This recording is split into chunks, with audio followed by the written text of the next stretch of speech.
Hello everybody, welcome to this episode of Infection Control Matters, where Brett and I have collared Nico Tom Mutters, who presented the year in infection control. Nico is the Director of Infection Prevention and Head of the Department at the University of Bonn, is that correct? That is correct, yes. And you are also the Chair of EUCIC for your sins as well, so you're a busy man at this conference, so we really appreciate your time.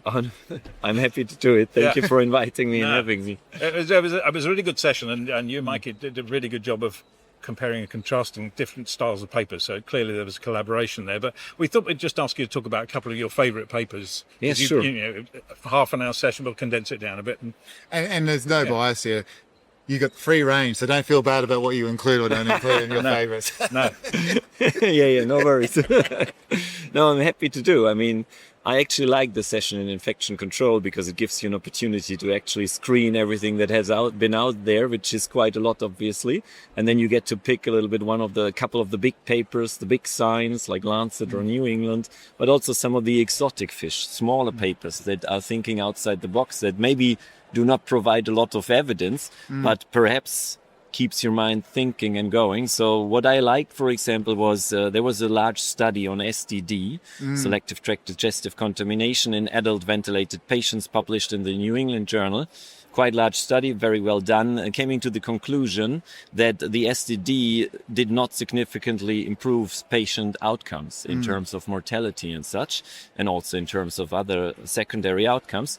However, the authors, just a couple of days ago, the same authors published, besides that original paper, also systematic review and meta-analysis on the same topic, and came to the conclusion that actually STD is preferred to... I suppose that's why you have to do systematic reviews, though, Yes, exactly. And it showed quite nicely that obviously good evidence from large studies, from clinical studies, is very relevant, but you also have to compare what's out there in general and what other studies have been published to actually see the meta-analysis and the systematic reviews, I find sometimes are underestimated, but they are quite important for us. Yeah. I think they're really important. It's that totality of evidence, I think, that's important, isn't it? Rather than looking at things. And, looking at all the directionality of those studies and various things like that as well. So I also like the authors have had to say, no, we were wrong. Yeah. Almost immediately. Yeah, true. Well, they weren't wrong. It was the findings of their study showed something different. That's true. Well, what they found was wrong. So, okay. Well, not...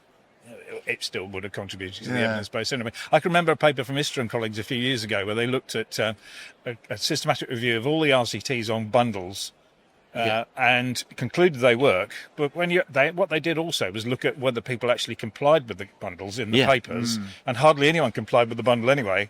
And I thought that was really good that they actually looked at, did people actually implement the bundle? And in most cases they didn't.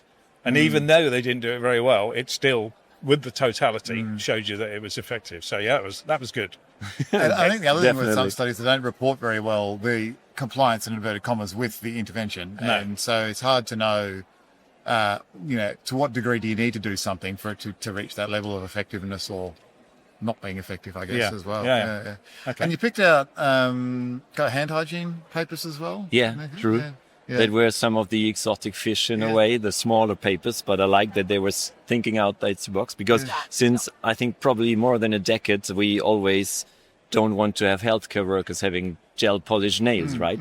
That is what we always keep telling them. It's bad for it's good for transmission of bacteria. It's not able to really use hand disinfection, alcoholic hand rub with the gel polished nails. However, there was one study showing exactly the opposite, that actually these gel polished nails have bactericidal effects, and so bacterial load was lower on them. Obviously, it's just one study, so it's not a lot of evidence out there. It does make you think, though, because I suspect our traditional antipathy to nail colourings, if you like, is nail varnish, which does chip, whereas gel nails don't tend to chip, do they? They're rock solid. Yeah, true. So I'm told. Yeah, exactly. I don't have a lot of personal experience with that, to be honest. I know they last for a long time, and they're also extremely smooth. So probably, as they found, easier to clean than maybe even a nail, let alone a polished nail. The problem is, if you allow people to have it, who's going to go around and say, is that gel or is that nail polish? Exactly. It's complicated. But definitely. But it was nicely left field, and it did make me think a little bit. And this is the thing, a lot of times I think when implementation of policies at a hospital level, people will say it's a policy that we do this. And it's the policy, it's the implementation, as you just described, that's the hard part. And so sometimes there's these blanket rules put in about no X, Y, or Z because it's just easy to do it that way rather than get to the nuances or the detail. And I agree about the nail polish versus nail gel, but there are probably other examples where we do things that are a bit more carte blanche and don't get to the detail. Maybe we actually do need the detail sometimes, even though it's tricky and hard. And otherwise, because we just irritate people when we just say, you can't do this, you can't do that all the time. So. Yeah, we're normally known as Dr. No, aren't we? That's the issue. Okay, now you had a paper on microplastics. Talk about that one a little bit. Yes, there was also part targeting environmental transmission, which I find is also an interesting topic for IPC people to be aware of. And there was a paper which I find quite interesting. There was a lab study exposing E. coli strains to different kinds of microplastics.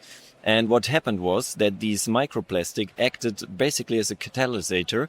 I mean, it induced biofilm forming and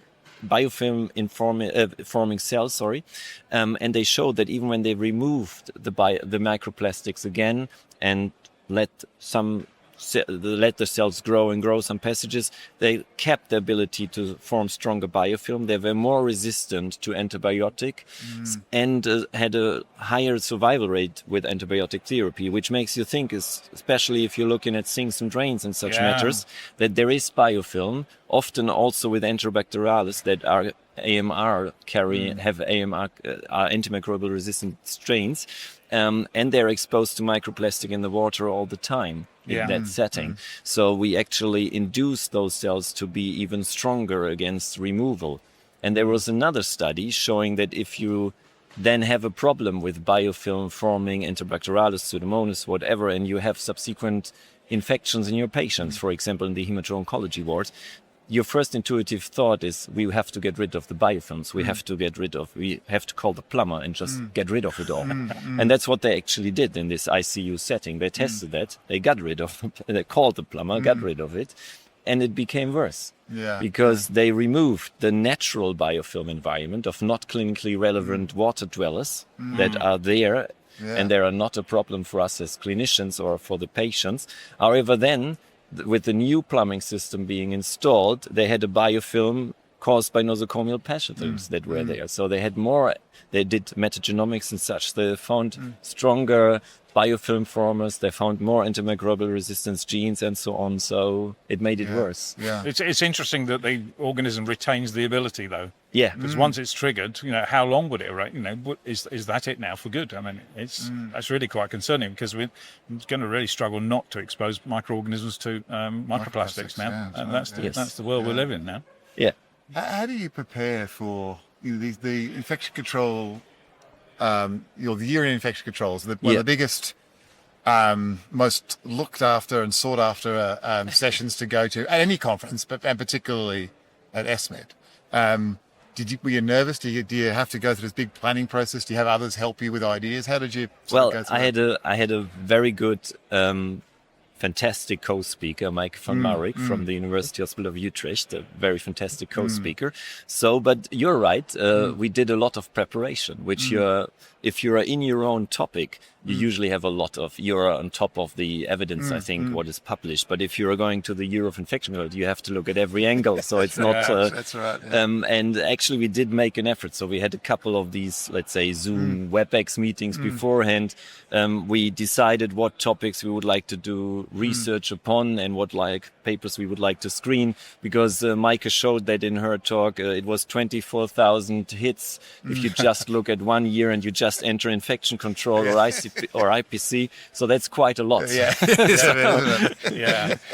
So indeed, we had the kind of soft search strategy and divided topics so that we would cover the main topics. So you covered virtually every area, which is good because sometimes I've been to sessions and they're virtually all environmental, they're all hand hygiene, so this was a nice spread across, and including papers about what the stresses and strains of working in the infection prevention team. I thought that was a useful because people struggle to employ people. And the fact that people feel stressed and not supported at work and don't feel they're getting the educational support, and they don't feel sometimes they've got the evidence, which is worrying really, because we're often arguing for changing practice based on not the strongest evidence. I'm not sure how we get around that one really, but I'll highlight a link to that one as well. And the last one I thought was quite poignant, the impact of MDROs on end-of-life care. how people are less likely to go, they're more likely to die in hospital. Yeah. Is that possibly because care homes won't accept them because they're carrying an MDRO, or the hospice doesn't want to accept them? And I find that quite sad, really, because at the end, should get the best care. Me too, but I think that is the main reason, actually. Yeah. It's not because they're too sick to go into hospice care. It's because people are afraid to accept an MDRO colonized patient in their hospice care setting. But I think we need to think about them as well, because they are still our patients. Even it's end-of-life care, we need to make sure that there is sufficient and good quality of life there. And that is a problem, because it leads to a knowledge gap as well. We have to teach people that it is entirely possible to accept NVRO colonized patients into hospice care. We just have to, in a way, teach them, explain that they don't need to be worried. There should not be fear, but we see that everywhere, I think. But we kind of don't tackle it enough, I think. Yeah. We saw in COVID those horrible scenarios where people couldn't be with their loved one, either in hospital or in long-term care settings. Yeah. Because there was blanket bans on visitors, Yes. and Yes. Whilst this is not the same, it's similar in some respects. Well, it's a lack of IPC support, isn't it? I think I agree. And are the hospices getting the right level of support, and how can we support them better, really? Rather than just say, it will be fine, we've got to convince them that it will be fine. Exactly. Yeah, I agree. great. Well, Nico, thank you so much for your time Thank and you. sharing your thoughts about the year in infection control. It was great to hear from you in person. Yeah, thanks very much. Really Thank you. appreciate it. It was my pleasure. And thanks for listening for the latest episode of Infection Control Matters.